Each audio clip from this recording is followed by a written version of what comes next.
কেন্দ্রীয় অর্থমন্ত্রী নির্মলা সীতারামন ১ ফেব্রুয়ারি সংসদে ২০২৫-২৬ অর্থবর্ষের জন্য বাজেট প্রস্তাব পেশ করেছেন।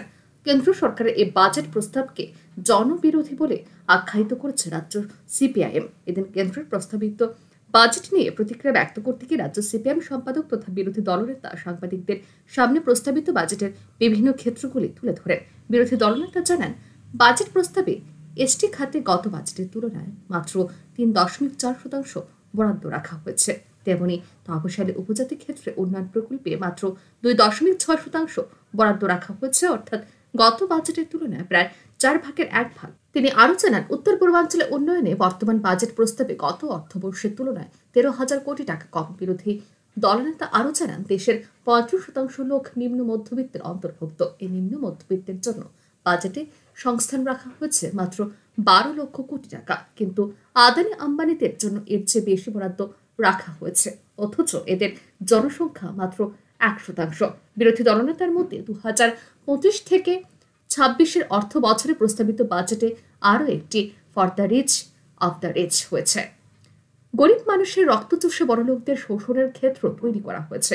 তাই এই বাজেট সম্পূর্ণ জনবিরোধী বলে মন্তব্য করে তিনি জানান, এই বাজেটের বিরুদ্ধে রাজ্যব্যাপী আন্দোলন গড়ে তুলবে সিপিআইএম।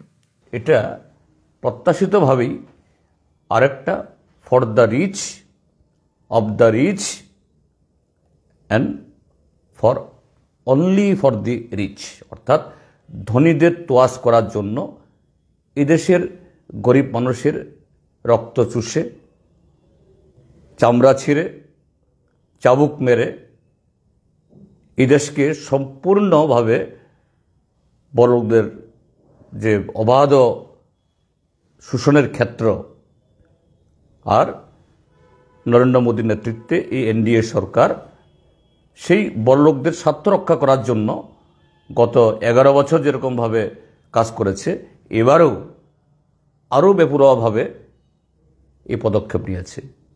সম্পূর্ণ জনবিরোধী। আমাদের পার্টি কেন্দ্রীয় কমিটির তরফ থেকেও এই বাজেটের তীব্র বিরোধিতা করা হয়েছে। আমরাও আমাদের ত্রিপুরা রাজ্য কমিটি তীব্র বিরোধিতা করছি এবং এর বিরুদ্ধে আমরা সারা রাজ্যের মধ্যেই আমরা এই বাজেটের বিরুদ্ধে নামব।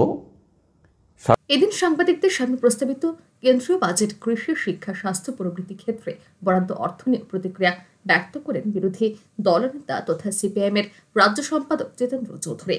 Bureau report, RE news.